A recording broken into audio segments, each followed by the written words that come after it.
Here's the wheel. It's had a big hit and the rim definitely needs to be replaced. And here we've got a wheel that's been hit hard enough to give it a puncture and a flat spot in the rim. But with this wheel we can fix it. So here we have a 26er mountain bike wheel, and when you look at it this way it's not too bad. When you look at it this way, you can see down here, obviously it's got a flat spot. They've hit a bump, a rock, a gutter or something. And where the flat spot is, right here, the spokes are loose. And being loose, if you want this flat spot to come back out, you can't just loosen these spokes, they're already loose. So the rim has been forced there, and it's now staying there because the metal is holding it in that position. The rim's permanently damaged. So what we need to do is push the rim out, and so the spokes will be the same tension as all the rest when we tighten them up, and the rim will be straight. How are we going to push it out? That's where the tool comes in.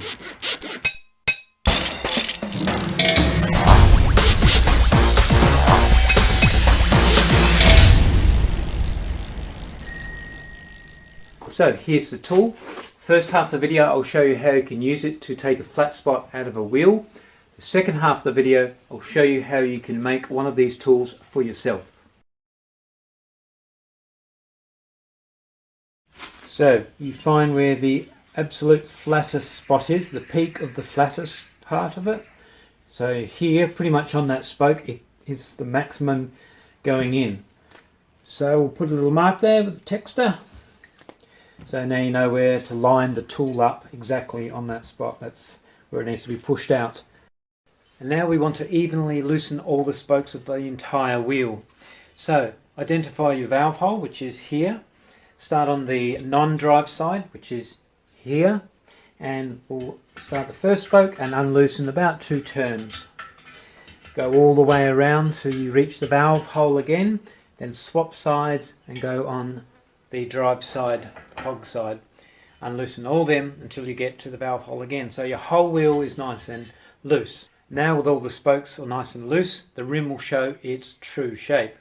If it's like coming out of a factory brand new, rim on its own with no spokes, it'll be nice and round. But of course this one has its flat spot, which will show up. So where the bump is, of course, is our mark. Where is it? There it is, there's our mark. Now we're going to take out 3 of these spokes, just undo the nipples and just take the spokes away from the area. So we'll do that with a screwdriver.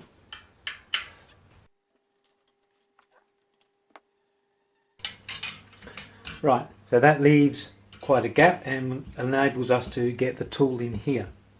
So now you get your wheel stick tool and you prepare the head, the rim head. This is the part that goes on the rim, presses on the rim. Now your little plug is sticking up there, so you want it to be flush or slightly recessed. So you wind this first nut up until it makes that plug so it's not sticking out, so it's flush and slightly less than the actual rest of the plastic head. And that's important so that the force is distributed on the whole area of the head, not just on the plug. So we've got that right. Now you lock it up with that nut there, just do it finger tight, like that. And then wind this nut up so that you shrink the tool, get it small enough so that you can fit it in the wheel. Find the spot again, there it is. Put the stick in. The head.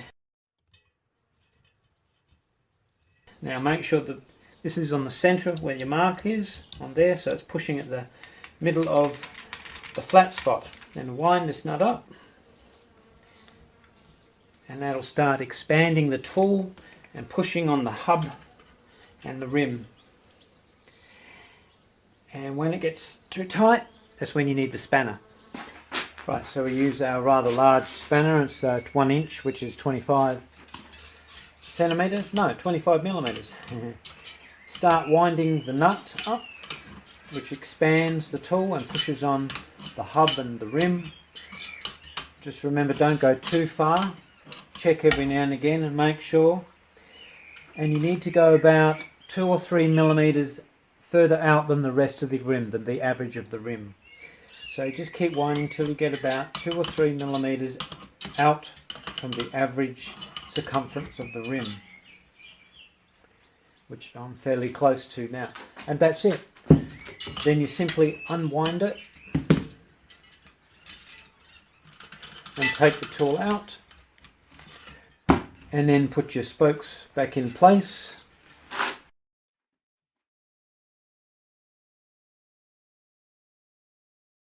And now the spokes are back in, and just finger tight. You'll notice, because they're all relatively loose anyhow, that flat spot is pretty much gone. It's just where the mark is.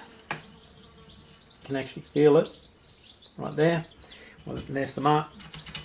That when you tension these spokes a little bit more, because they're still very loose, that'll take the bump out just perfectly, and you'll have a nice even tension of all your spokes, which is what you want. And you go around and you tighten all your spokes up again. I usually start on the drive side, which is on the cassette or the cog side, do a turn, and then go on the other side and do a turn, and just do it up evenly like that. I'm not going to go into wheel building at this stage. Suffice to say, just do it evenly. And that's it, nice and true. I finished doing the truing, lovely and straight, and all the spokes are pretty much the same tension, which is what you want, even around the flat spot area, which is still marked. There it is there, and they're nice. They're just the same as all the other spokes. There you go. So this is all the parts that make up the wheel stick. So we'll start at the hub foot, which presses on the centre of the hub. It's made from a 25-19mm poly T, and firstly we're going to cut it here, and then we're going to slice it down the centre here, and then it looks like this when it's ready. And it fits on the hub body like this, and so we're going to have to cut it so that it fits in between the flanges of the hub, so about here and here. So we'll cut them off.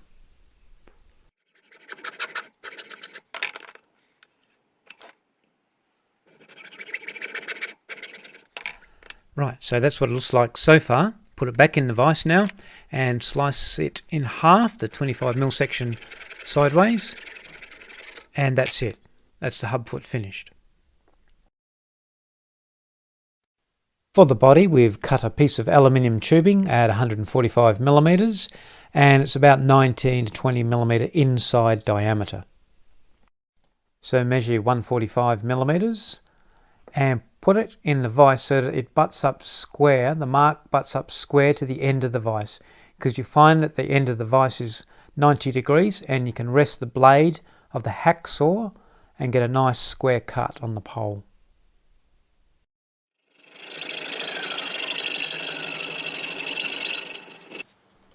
And with the metal file, deburr the outside and the inside part of the piping where you've cut it.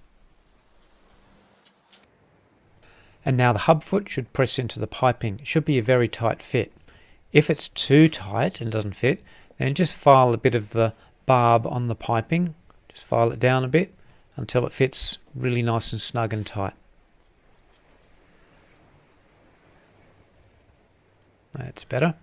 There we go, like that. The purpose of the poly insert is to keep the thread straight inside the body.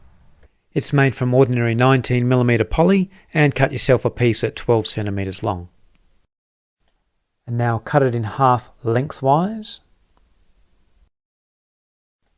and insert it into the body and press it in.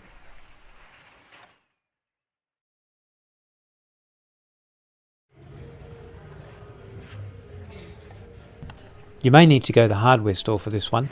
A length of thread, 24 threads per inch by 5/8 diameter. If you can't source any continuous thread, you can use a large cup head bolt of the same diameter. So cut a piece of thread at 20cm long. Then file off any burrs on the ends, and that's it for the thread.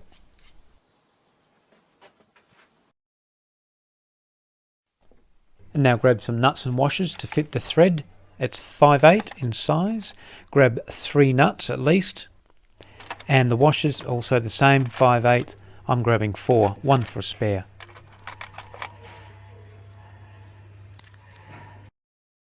The rim head is made from 2 sections. The first section is the part that rests on the rim itself. It's a poly T, 32mm and 25mm.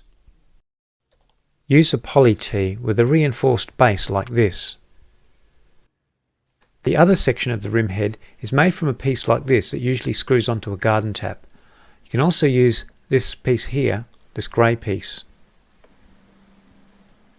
For the tool in this video, we're using the black piece.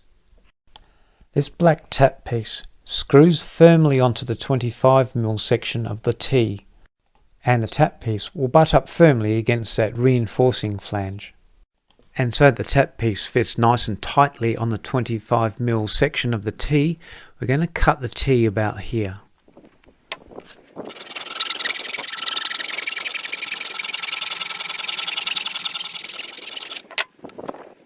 The shortest distance between any 2 spokes will usually be in a 36 spoke wheel. So we'll need to cut the poly T so that it will fit between 2 nipples on the rim.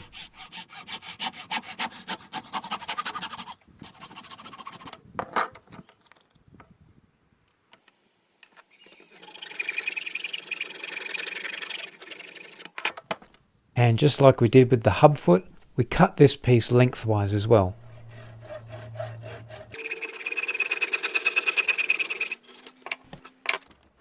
That's it, all done. Now we just need to screw the tap piece on top. Screw that all the way down so that the reinforced flange fits firmly against the tap piece.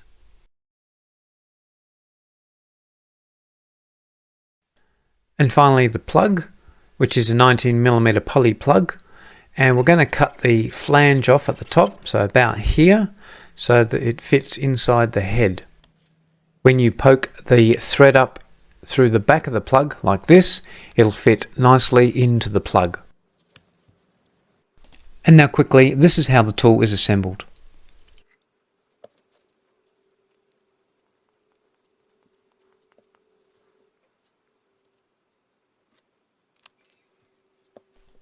And just to let you know, the reason why I've designed the tool so that you can take it apart so easily is because the thread, the nuts and the washers will be another tool. We'll show you that in another video to come.